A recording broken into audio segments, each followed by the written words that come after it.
Hey, what's going on, everyone? This is Steve with Coffee and KOs, and I just wanted to post a quick video.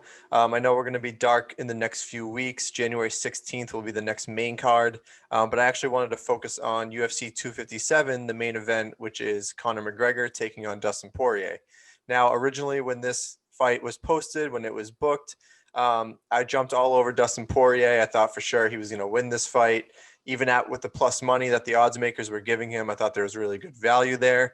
But now I'm kind of flipping the script a little bit. Now that I've thought about it a little bit more, I'm kind of now leaning towards Conor, and I'll tell you why. So basically, he's 22-4 in his pro career.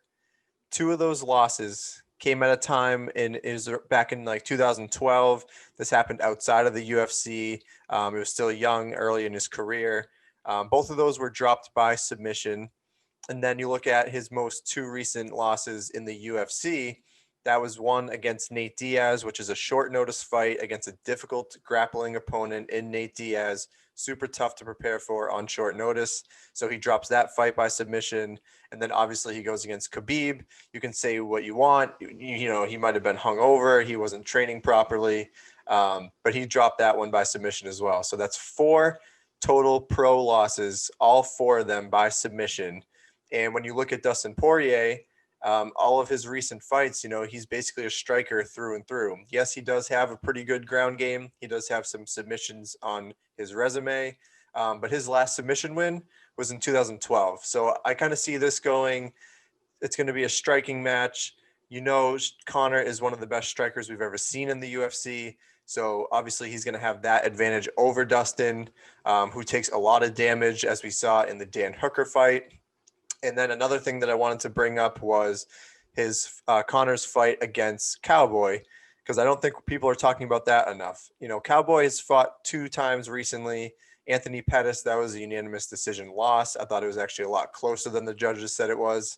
And then when you look at his most recent fight against Nico Price, who we know goes to war every time, very difficult opponent, great striker, that was a draw.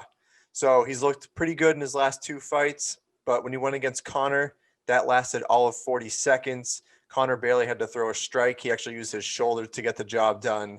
It was just another TKO to add to his resume. So Conor obviously has looked good recently. We know if you look at his social media, he's always training. His boxing looks good. I expect him to be in great shape cardio-wise.